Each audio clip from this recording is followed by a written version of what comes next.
Thank you everyone for joining us here for the Vermont Historical Society's Winter Speaker Series. Today, we're talking about James Wilson and his New American Globe. This is part of a multi-year research project that we have been working on here at the Vermont Historical Society, and it's also part of an exhibition that we have at the Vermont History Museum in Montpelier, where I am today. If you hear occasional background noises, that's our school groups coming through, enjoying our space and having lunch and doing programming. My name is Amanda Gustin. I'm the Director of Collections and Access here at the Vermont Historical Society. And a brief technical note, I said this earlier, the best way to get my attention today with a question will be to use the Q&A function of the webinar. In the taskbar of Zoom, you'll see a button with two little speech bubbles and the letters Q and A. Click on that and you can submit a question. I am going to tell you that I'm running our Zoom solo today, so I will probably only sporadically be able to check those, and will most likely check into everything at the end to answer any questions you have that come up during the presentation, but we'll make sure we leave time for that at the end of our talk today. This is the last in our winter speaker series here at the Vermont Historical Society. Thank you for joining us. This program will be recorded, and when the transcript of that recording is available, we produce an edited transcript for accessibility. It will be uploaded to YouTube, and the recording link will be shared out to everyone who pre-registered for this talk. The same is true for the other talks in the series. We're a little behind on getting some of the transcripts ready, but they will be up, I promise. This does not mean that it's the end of programming here at the Vermont Historical Society. We have lots more that is going to be going on over the coming weeks and months and so forth. So keep an eye on vermonthistory.org or our social media to learn more as we continue. In particular, I'm going to tell you, and I will remind you at the end as well, that some of the globes we're talking about in today's presentation are on exhibit through June of 2023. All right, without further ado, remember to use the Q&A function of the Zoom webinar to ask me questions today, and we're going to get started to talk about James Wilson and his globes. So our first bit here, James Wilson of Bradford. Who was James Wilson? If you are a Vermont history fan, you may certainly have heard his name tossed about. He often gets credit as making quote unquote the first globe in the United States, or being the first globe maker. We'll talk a little bit more about some nuances behind that in a few minutes. But some basic biographical information about James Wilson. He was born in 1763 in New Hampshire, actually, one of a number of brothers and one of a very large, broader Wilson family in New Hampshire, in and around the Londonderry area. And he lived quite a long life. He died in 1854 in Bradford, Vermont, where he is buried today. Wilson, over the course of his life, married 3 times and had quite a number of children, sons and daughters both. And he moved his family from Londonderry, New Hampshire to Bradford, Vermont in 1796. Throughout his lifetime, he primarily identified as a farmer. And sorry, I was checking on something. He primarily identified as a farmer. And in fact, that was pretty much how he made his living and how he made his money. He farmed quite a large tract of land alongside the Connecticut River in Bradford. If you have visited Bradford at all, or that area, there is a rest stop on I-89 in Bradford where his historical marker is today. If you're standing roughly about where that historical marker is, looking east to the Connecticut River, his land was sort of between those two spaces, between that I-89 rest stop and the Connecticut River. Although, like many decently well-off farmers of his time, he was constantly buying, selling pieces of land. A lot of the documentary evidence we have for him today, which I will tell you first is not an enormous amount of documentary evidence, and we'll talk about that, but a lot of it is related to deeds and land purchases and land sales. making it clear that he was shifting around some of his farming activities, adding or subtracting from his farming activities. And he seems to have been, sometimes people ask, well, what kind of farmer? Just a general all-purpose farmer. He seems to have had animals and crops both, no particular specialization. What makes James Wilson the subject of our talk today is that he seems to always have been an intensely curious, intellectual, self-motivated kind of guy. We have a handful of letters in his writing showing some of the topics that he was interested in and explored throughout his life. And he was a voracious reader and a voracious learner who appears to have been largely self-taught. We have no evidence for him having pursued any schooling beyond a secondary schooling in New Hampshire, and not a whole lot of evidence for even what that secondary schooling would have covered. But we do know that he read constantly, he corresponded constantly, and according to the story, although we have no primary source contemporary evidence for this, the story is that he was visiting a friend at Dartmouth College right around that time he moved from New Hampshire to Vermont, and was shown at the time a globe in the collections of Dartmouth College. And from that moment on, the mid-1790s on, became obsessed is probably the right word, obsessed with the idea of making his own globe. Now, globes at the time were largely produced in England and then exported to the United States. Some produced in some other parts of the world, but largely the ones coming to America were coming from England, mostly from London, and they were extremely expensive. They were markers of status. They were not really everyday educational tools like we think of them now, at least not in America. They were less expensive in England because they didn't have the export costs associated with them. And people were making some globes in the United States by this point in time. We have a couple, not many, but a couple of early examples, one from New Hampshire in the 18th century, and then some from a school in Pennsylvania in the late 18th century. But all of those globes seem to have been made as personal projects, as, can I make this thing? Can I make it for an educational, personal purpose to show that I have mastered geography in the case of the school, for example? But Wilson's vision was not just, can I make this thing, but can I make this thing, make more of it, and then sell it? And he seems to have been excited by all aspects of the idea of globe making. So to make his globes, Wilson had to master a whole lot of different skills. And here's an image of Wilson toward the end of his life from a daguerreotype held by the family. The skills involved in making his globes were cartography, engraving, printing, paper making, woodworking, blacksmithing, paper mache, plastering, watercolor, varnishing, and last but certainly not least, marketing and accounting. Another of the stories that gets associated with Wilson, and that I think we can definitively say is apocryphal, is that he made all of his globes himself totally from scratch in his Bradford workshop.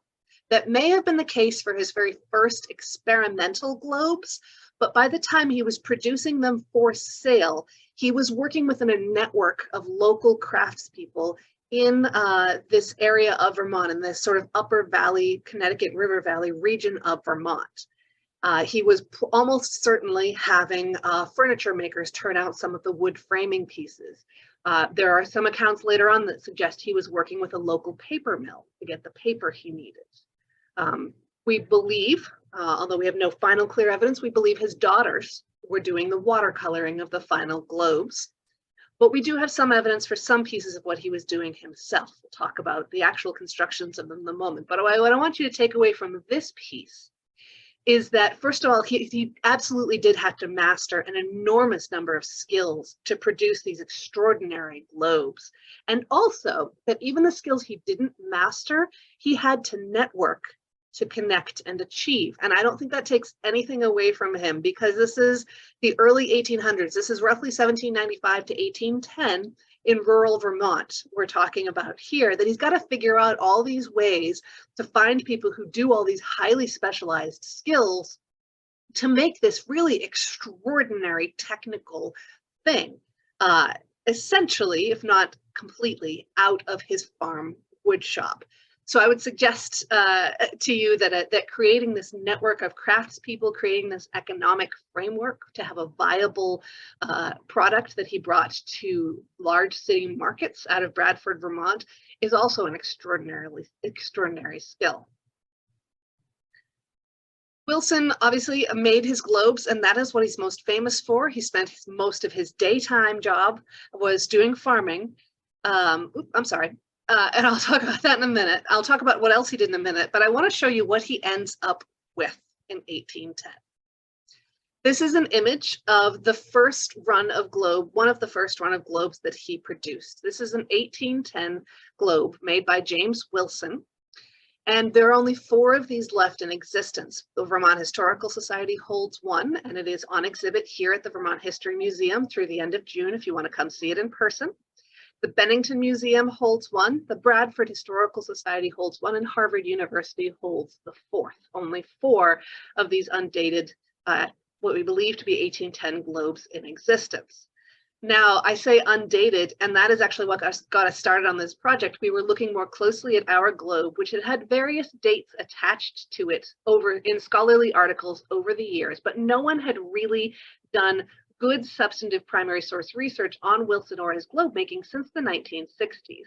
And it was in looking at the sort of various attributions of this globe that we realized we need to get to the bottom of this. This is a big topic for Vermont history. It points to a lot of other interesting things. Can we better date this? And at the end of the project, you know what, we're in the same place we were at the beginning. We believe this globe was made in 1810, but we have actual thought out and documented reasons for that now that have to do with the ways he dated other globes, the maps as part of this globe, the construction of this globe in line with some of his later globes, and we'll talk all about that more.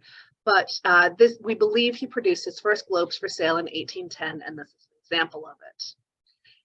His next set of globes he produced in 1811, and this is going to become his standard for most of the 18-teens. And you can see here is the nameplate on the bottom there by James S. Wilson, 1811. And he makes the 1811s, like I said, through the course of the 18-teens, makes some of them here in Vermont, and then a lot more of them where he's going to move the company next in Albany. So the company, which he set out to, he set out to form a company. He set out to manufacture these globes as a going business concern. His intent seems always to have been to produce them for sale, not just to make a singular art object for himself. So he begins making and selling globes locally in 1810. And within the next couple of years, he already has some light correspondence with bookshops, who are primarily the people selling these, in Boston and New York City, among other markets. And sometime around 1815 to 1817, we don't have a precise date, he ends up moving the company, which he is now calling James Wilson and Sons, to Albany, New York. Why Albany? A lot of potential reasons. It's a bigger city. It has more of a base for manufacturing. He can actually lease a warehouse space. He can employ a workforce, and he has better access to markets, especially to New York City markets, than he does in Bradford, Vermont, which was largely sort of by correspondence and word of mouth. And now he can ship off multiples of them to markets in New York City and in Boston. And you note the James Wilson and Sons. By this time, 3 of his sons are involved with the family business. His second, third, and fourth sons, he had 5 sons total. Second, third, and fourth sons are involved in the business. And all 3 of those sons moved to Albany with their families to continue with this company. Now, Wilson himself seems to have stepped back from involvement around the 1820, starting at around 1820. He seems to have been actively involved in moving it then. And he does answer some letters from his sons with some advice, or at least getting updates on the business through the 1820s. But by the mid to late 1820s, he's turned it over entirely to these 3 sons. Now, sadly, all 3 of these sons passed away young. They were all gone by 1833. and none of them ended up inheriting the company. His youngest son had moved to the South, and his oldest son was never interested in the business. So in 1833, James Wilson sold his business to a man named Cyrus Lancaster. And Lancaster had been involved in the business for quite some time already. He was a family friend, and in fact, he would go on to marry the widow of one of Wilson's sons. And he took over the business in 1833, in which case, at which time you see it called there's a couple of different variations. For a while, it does continue to be the Wilson Company. And in some globes after this time, you start to see the Lancaster name added to it out of Albany. Lancaster ends up partnering with a couple of other companies to make them, doing the printing, for example, and sometimes those names end up on the globes. But Lancaster continues making globes in this same style, using the same principles that Wilson, I don't want to say invented, but the same principles that Wilson built his business on in the 18-teens, and he continues making these until the 1850s, at which time he gives up the business and he dies a few years later in Brooklyn, New York. The Wilson globes were made for a period of about 40 years. The height of manufacturing is about 1825 to about 1835. This is this period when it's transitioning from Wilson's and his sons to Cyrus Lancaster. But they do continue. Now, we don't know nearly as much about the business in Albany as we would like, in part because it burned down several times. And there were also several fires in Albany that had made records less available than we would like. We're able to track the business's movement. So it looks like they were seeking out different spaces to meet their different needs from a period of time by the business directories of Albany itself. And we also know that they were producing them in quite large numbers. One letter from Wilson's son to him states that they have 200 balls, 200 of the base part to which they will attach the paper maps, in production at that time. So they're making these by the hundreds. They're making these in a production manufacturing setting. They're still handmade, by which we mean generally it's a person who is moving this product through its manufacturing lifespan. But they're being produced in large numbers and no longer necessarily by Wilson, personal Wilson family members, by people they had hired to do the various pieces. So I want to just touch base briefly on what more James Wilson did before we talk very specifically in great detail, I promise, about the globes that he actually made.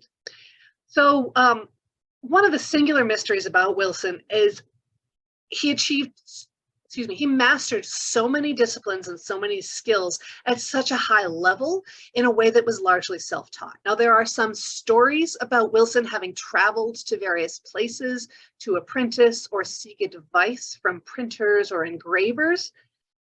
We have no primary source evidence for any of those. You will see them again and again and again in Wilson biographies.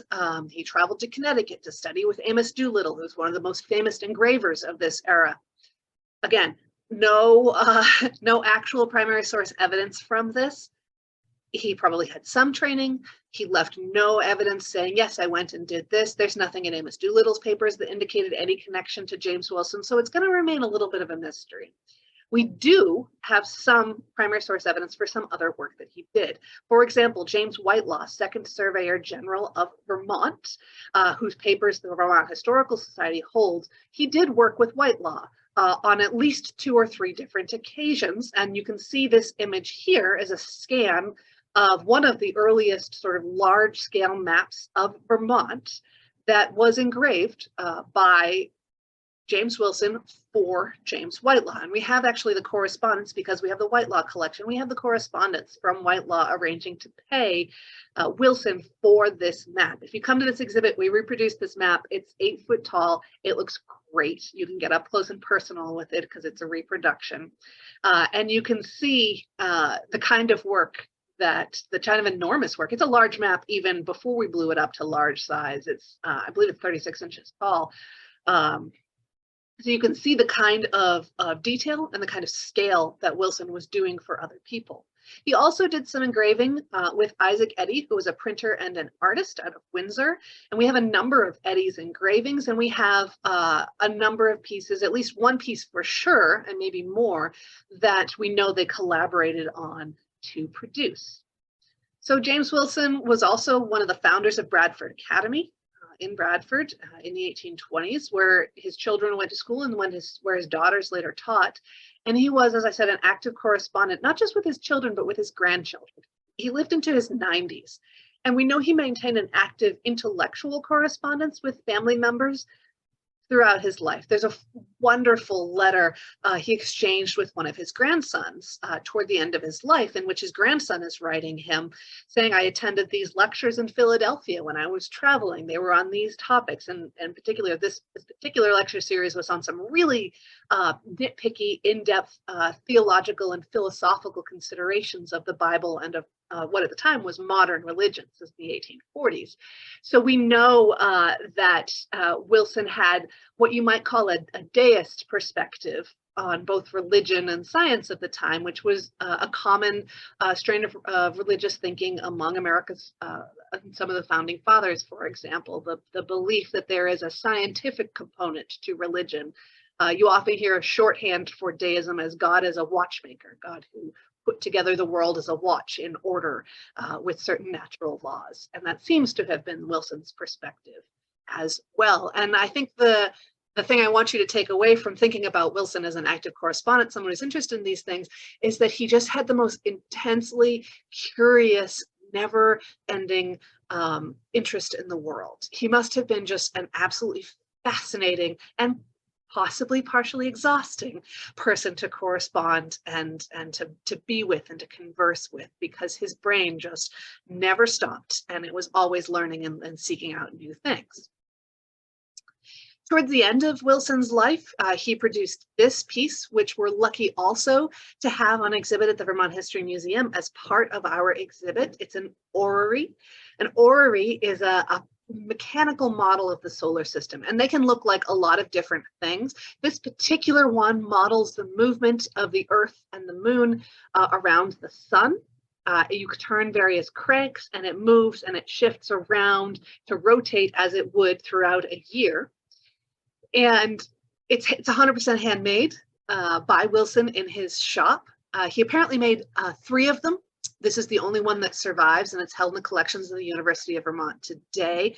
That's the background there, as we are at UVM Special Collections. They're in a wonderful new space examining that orrery, and they were very kind to loan it to us for the exhibit. So again, this is that interest. It's actually a beautiful piece too. That interest in the artistic, in the scientific, in the mechanical, all together in figuring this thing out, which is not an uncomplicated piece of equipment. So he produces this as well towards the end of his life. And again, just overall a life just devoted to investigation and experimentation and to being curious about the world. So let's talk in more depth about the globes. So VHS has been looking at these globes for about 18 months now. It started when we wanted to further investigate our 1810 globe and better understand it and better date it. And so over the last 18 months, or probably a little longer than that now, maybe closer to 2 years now, we've been doing a lot of work on this. We have an ongoing census of extant Wilson globes, by which I mean anyone who has a Wilson globe anywhere, we're trying to document it, what year it is, what distinguishes it from other globes, where it's held, how you can see it, how it got to where it is if we know its provenance. We've already more than doubled the previous census of Wilson globes that was done in the 1960s. So that's great news.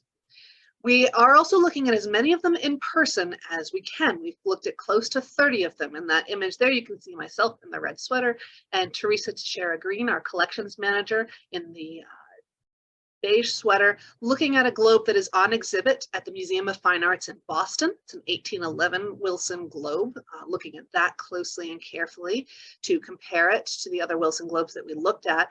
We took, I can't even tell you how many pictures of every globe we looked at, and we also did things like weighed as many globes as we could to start to just data points, just gather data points and see what we could learn about these globes.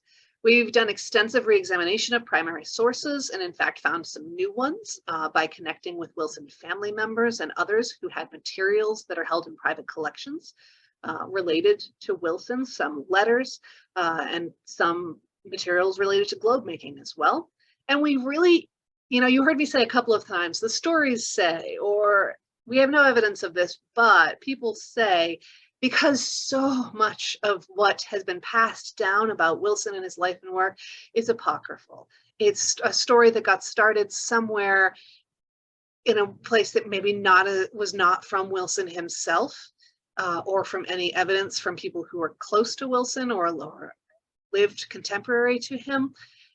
And it just gets passed down over the years, and then it gets repeated and repeated and repeated. And I will say that VHS has been partially responsible for some of this as well. The last big research done on Wilson was in the 1960s, and it repeated some of those stories in the Vermont history publication. So, this is one of our, history is always ongoing. We're always adding to history and better understanding things, even if it's a fairly well-studied topic like James Wilson and his globes. And we're also thinking about situating Wilson's work in a network and a context. And this is some of what you'll see in the exhibition here at the museum. Not just who did he work with and how did he work, but thinking about the idea of what does it mean to make a globe in 1810 in Bradford, Vermont? What does it mean about Vermonters' conception of the world around them, about our conception of the world around us today? How do we use maps to think about history? How do we use maps to think about power structure and power dynamics, and who draws those maps and how those maps are drawn, and what those maps show? Because at its heart, a map is a symbol of the world. It is a representation of the world that contains many different things, and you always have to make choices about what kind of information you put in that map. So we're asking visitors to examine and think about that, and we're doing the same for Wilson. What does it mean? The names he used for some places on his globe, the ways in which he drew some of the country outlines on his globe. We'll talk more about that momentarily. So that's some of the work we've been doing. So here's Teresa Green examining, this is an 1811 globe at the University of Vermont Special Collections. Again, they hold 2 1811 globes. Now, one of the stories that you will hear often repeated about Wilson is that he learned everything he needed to know about globe making by reading a set of Encyclopedia Britannica volumes that he purchased from another local farmer. And the Bennington Museum holds a set of Encyclopedia Britannica that is the correct date, that comes from the Wilson family. So we went down to examine them, thinking, great, we can take a look in here. And we made 2 really interesting discoveries. First of all, there is in fact a multi-page article about how to make a globe in the Encyclopedia Britannica from the late 18th century. Great news. And a lot of the ways in which they describe how to make a globe line up with some of the ways that Wilson was working. So he may have in fact learned some things about the technique of globe making from this article. What he did not get from the Encyclopedia Britannica was his maps. This is a map of North America from the Encyclopedia Britannica that came down through Wilson's family. And this is North America as represented on Wilson's 1810 final finished globe. I'm going to put them side by side for you so that you can see that they are nothing like each other at all. One of the tip-offs for us has been Florida. Everyone does Florida a little bit differently. So look, the difference between those 2 Floridas. Baja California is quite different. As you zoom in, a lot of the place names and the ways in which they are named are different. And as you can see, the 1810 globe that Wilson has is much more filled in. One of the enduring mysteries, and when I tell you we've been studying this for a while, we still don't know where Wilson got his maps from. What was he using as his source? Our best guess is that he was putting together maps from a variety of different sources, but we still don't have really good definitive anything that suggests which globes those were, or excuse me, which maps those were. We've even worked with sort of some really, really top 18th and 19th century map historians and American map historians and shared these with them, and they don't recognize some of the pieces. So it's interesting. We still don't, I wish I had an answer for you today. We still don't. But suffice to say that he was widely read enough that he was looking at some sources that we still can't track down today. Another enduring question of Wilson, and something a number of people that we talked to over the course of our research said, have you found out yet where he did his printing or who engraved the maps for him? This is a question. Engraving is intricate, it's difficult, it requires a high degree of skill. And was Wilson really doing it in Bradford in 1810? So this is one of our research questions. And in front of you, you see evidence that I believe lands us on the yes, Wilson was doing his own engraving. What you're looking at is a section of gores. Now, a gore is like the lemon peel piece. There are, on a globe, there are these pieces that look like lemon peels, and you smooth them over the globe to eventually go around a sphere. And depending on the globe, there's a certain number of these. And we have a few extant gores from Wilson globes. And this is one of them. This is again held by the University of Vermont. And what I want you to look at is between the two gores, there's some writing. What this tells us is that Wilson was reusing the copper plates on which he was engraving his maps. He did not wipe it completely clean. You basically melt the copper to wipe the plate clean before you start engraving again. He didn't 100% wipe it away. He had a little bit left from something else that he had done or someone else had done. Maybe he bought them used before him. So he's doing this himself. Like, he's really doing that himself. He wouldn't have just bought. It says to us that he is erasing and re-engraving. We do believe that he then was working with someone else to print the pieces, because it does not seem likely that he had a printing press in his workshop as well. Maybe by the time they get to Albany, right? But probably not in Bradford. But he was probably engraving his own plates, which is incredible, absolutely incredible. And you can see just some of the, just some on these gores, you can see some of the incredible detail of the writing and the drawing. And when you come visit our globe here at the museum, you could spend an hour looking at it and still find more detail. Now I want to talk about the construction of the globes itself. This globe is in tough shape. In museums, it's sad to see something in tough shape, but it is also in a certain degree exciting because you can see how it was put together.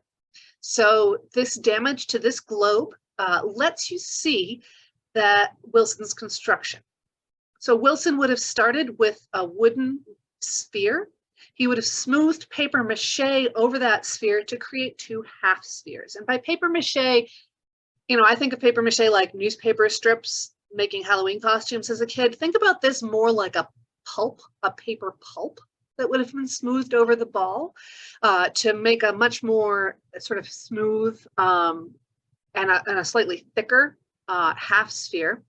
You would then stitch those two spheres together around a wooden dowel, and then you have a ball. On that ball, you would then smooth a layer of plaster. And then on top of that plaster, you would then apply what I said earlier, those gores, those paper gores. Now, the Wilson was using an animal-based glue to glue on the gores, and probably he was doing it in a sort of a decoupage style, where he was soaking through the paper with the glue so that it stuck to the ball and so that it created a varnish layer. You can see how dark this globe is. That's the varnish layer and the way it has aged over the years. If you remember earlier, our 1810 globe has been conserved and considerably lightened because that varnish layer was removed. Now, one of the most fun things we did during this project, and some of the conclusions that I'm telling you are based on this day, is that we took a number of globes to the Central Vermont Medical Center. Huge thanks to the museums who brought their globes with us. That would be the Sullivan Museum at Norwich University and the University of Vermont and the Shelburne Museum, who brought their globes to us to X-ray. And here's what we found.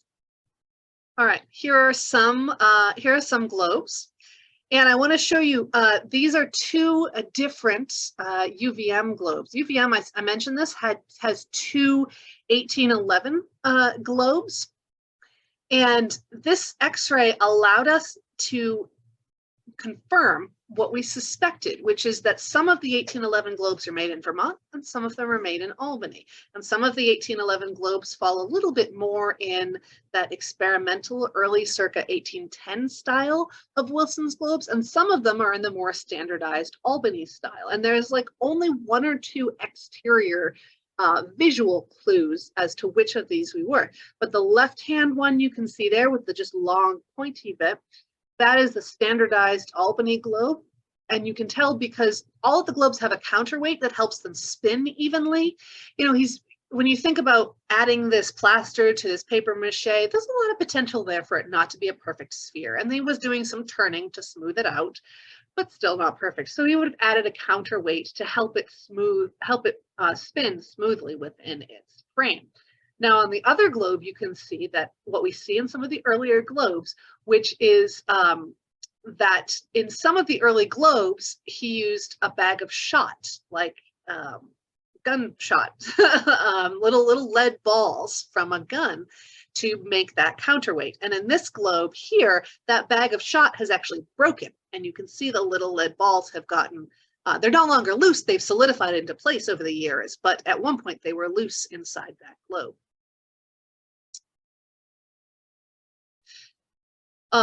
This is another standardized later globe. You can see this plug here.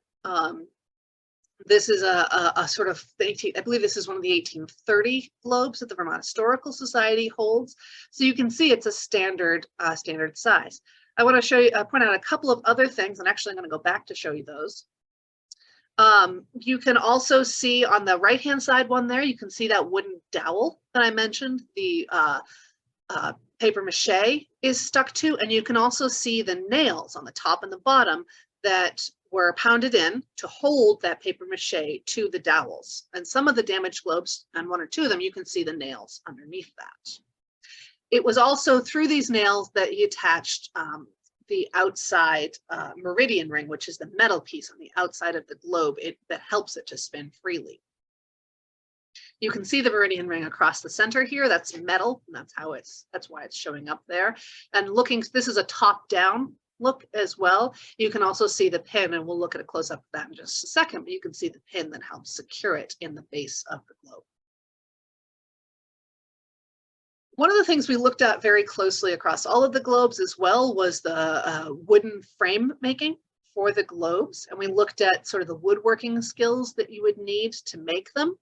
We also looked at some of the metalworking skills that you would need. For example, on the bottom left there, this is how the globes in their meridian rings sit in the stand. It's this small sort of anchor piece with a small screw, and tightening that screw holds the globe in place. Loosening it allows you to rotate the entire globe. The entire globe can completely turn all the way around, all the ways you can think of, so you can examine any point on it. We looked at the way the joins were created, and we photographed every leg on every globe we examined, because on almost every single globe, at least one leg was different. And what that lets us think is that what he's doing, and what they're doing later, is grabbing from just a pile of created legs. Someone is just turning these legs, turning, by which turning I mean turning on like a lathe, turning a whole bunch of these legs at a time, maybe dozens of these at a time. And when you're getting ready to make the frame for a globe, you just grab 4 of them. You're not doing 4 at once so that they match perfectly. And this lends us to, both in these early globes, and our 1810 globe has 1 foot different too. This is partially why we think even as early as his 1810 and 1811 Bradford globes, he was working with a local furniture maker or local woodworker to just, hey buddy, can you make me 40 of these so that I can put them into a frame with globes. All right. To the end. So these are extraordinary things. These are complicated things, and I think it's remarkable that he made them in Vermont. I hope you've learned a little bit about how he made the globes, and that we still have some enduring questions about Wilson, about his work and his life. We've done, I think, a pretty good job. I would be delighted if in a couple more years someone turns up a new letter from him, an undiscovered letter that tells us even more. But ultimately, what I want you to take away from this, again, Wilson's enduring curiosity, his drive to create such a beautiful and utilitarian object here in Vermont, over 200 years ago now, and the fact that even some things as well as examined as Wilson's life and his globes, I mean, there have been articles appearing about Wilson's globes in newspapers and history publications pretty much since he passed away in 1854, we can still learn more. We can still add to our understanding of Vermont history and of the ways that humans have been in the world and the ways humans have created objects of beauty and value. We can always continue adding to that knowledge. So thank you very much, everyone. What I'm going to do now is check the Q&A, and I'm going to encourage you as well to drop any questions that you may have in the Q&A. In a moment, I'm going to stop the share so we can just talk about anything I talked about today or any other questions you may have about Wilson. All right, the Q&A and check on this. Beth says, I hope you may create a globe making workshop at some point that could have sessions in engraving, printing, making the core, fastening together, balancing on a stand. I think that would be a blast too. I don't know that I'm the person, I'm like the least artistic person. I don't know that I'm the person to teach it. I can tell you like historical techniques. So one of the things I do want to find a way to do someday is that, so most of Wilson's globes, especially most of what survives today, were 13-inch globes, 13 inches, right, in diameter across. And that's what we hold in our collections. But we know that at some point in the 1820s in Albany, Wilson was experimenting with 9-inch globes, a slightly smaller version, and also that he was experimenting with 3-inch globes. And both of those examples are incredibly rare today. I think we've only found like 6 or 7 of the 3-inch globes left. But what we do have are the gores from the 3-inch globes. So we have just pieces of paper with the lemon peel pieces for the 3-inch globes cut out. So I've always thought it might be fun to get some 3-inch balls and paste those on together. I think it probably would have taken, so there are still some people making globes in this method. Again, Wilson did not invent this method. I really do think he learned quite a bit of it from reading that Encyclopedia Britannica article. And I tell you, it's multiple pages. It's explicit. It's long. This was an established technique. This was an established globe making production created largely in London by a number of competing globe makers, some of which actually look a lot like Wilson globes. So this is not like a secret technique or anything like that. So there are 1 or 2 companies that still make globes like this today. And you can actually, I think you can Google it, globe making, and see some videos of people doing this still today. It is an incredibly involved process. It's long, it's painstaking, it's precise. So it would be quite a thing to do. It'd be like a 6-month workshop where every month you do like a violin making workshop, and where every month you move yourself a little further along.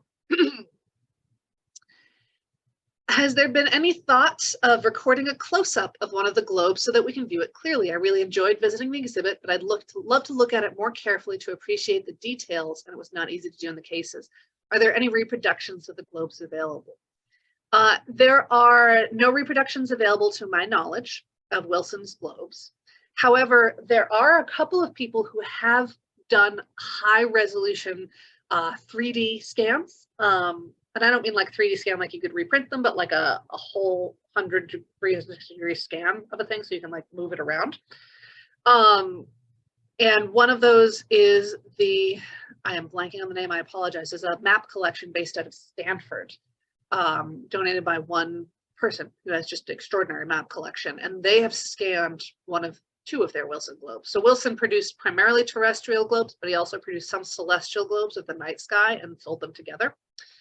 So they have scanned theirs, and you can take a look at those. And I spent a lot of quality time looking at those in close-up detail as well. I would love to scan our 1810 someday. We have not had the technology to make a really high-res 3D 360 scan at this time yet. But I will double check. We have a lot of really, really high-res photographs of our 1810 globe that should be available through the object record, and we are slowly publishing more and more and more of our museum objects to our website. That's vermonthistory.org, and you can look up the museum catalog through there and spend days looking through our object collection. We're putting more and more things up there, more or less constantly.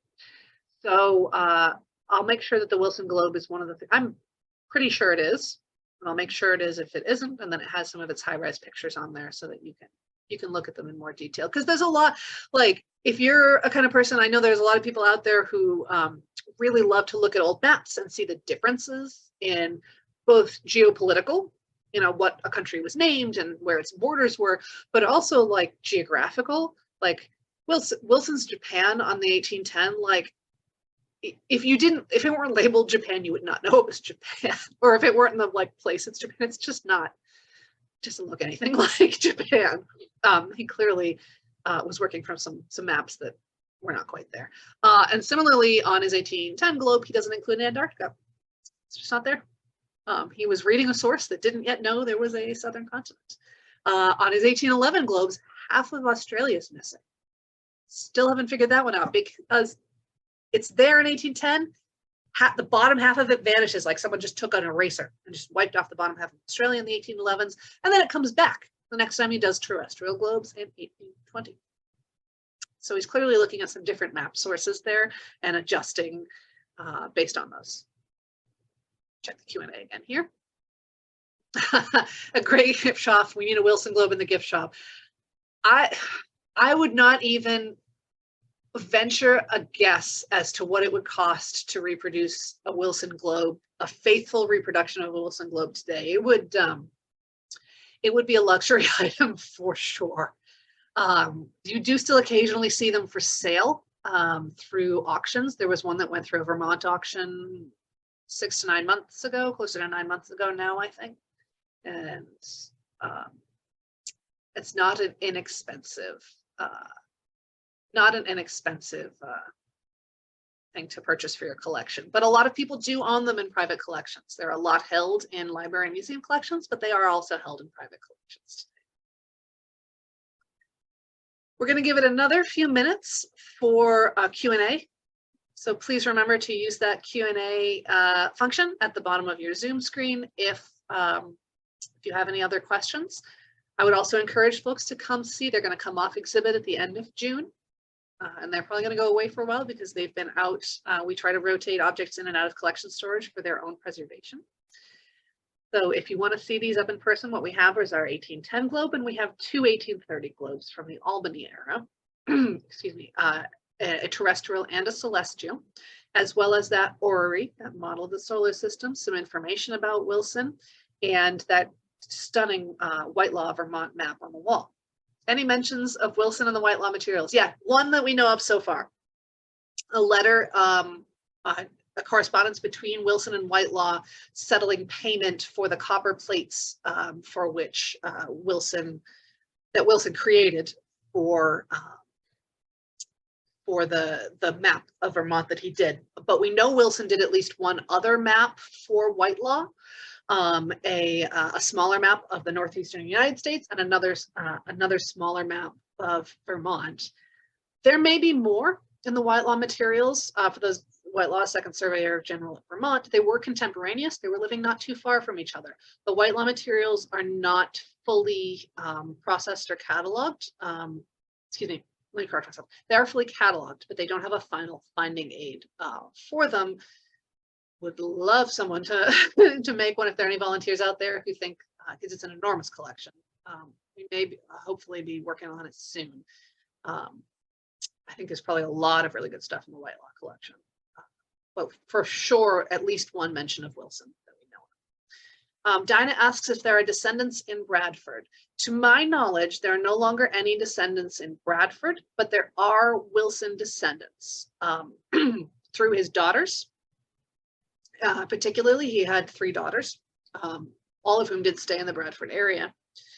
But there are absolutely Wilson descendants in other places.